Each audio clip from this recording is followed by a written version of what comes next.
Den overordnede formål med AM Line er at komme ud med de viden omkring 3D-print og hvordan den kan bruges, så både de store og mindre SME'er, SME'er får adgang til det her viden og kan komme til nogle center, hvor de kan få noget hjælp til faktisk at eksperimentere og lære, hvordan de kan bruge den teknologi og få nogle fordel, konkurrencefordel i deres egen virksomhed. Og det er både inden for plastemner, men især inden for metalemner, hvor den her nye center, der er bygget op i det teknologiske institut i Aarhus, vil give mulighed til at printe i metal, og det åbner op en helt anden verden af muligheder. 3D-print-teknologi er meget relevant for dansk industri, fordi det er en af de her nye teknologier, som har åbnet op for en masse nye muligheder. Det har været meget hype omkring teknologien, men der er også nogle meget konkrete applikationer allerede nu for den teknologi,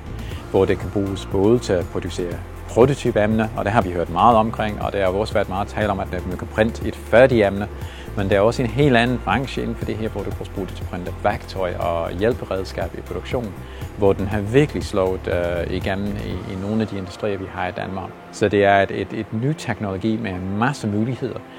som kan give både besparelse i produktion, nye forretningsmodeller og organisering af din supply chain, og det er en måde at få måske nogle nye nicher frem i Danmark. Der, hvor vi er ret langt frem, det er både på forskning og udvikling, og nogle af de større virksomheder har taget det meget til sig i forhold til produktion af værktøj og former. Så har vi rigtig mange andre områder med mange af de SME'er, som stadigvæk har ikke helt opdaget 3D-print. Der er nogen, der bruger det meget til at lave prototyper, men der er meget mere, man kan gøre med det her teknologi. Og det er derfor et projekt som AM Line er meget, meget relevant, fordi det er en måde at komme ud til hele den danske befolkning med de førende inden for 3D-print. Det er både Teknologisk Institut og DTU og de større virksomheder som Grundfos og Danfoss, som har erfaring inden for det her teknologi. Og det er en CD at komme ud og bruge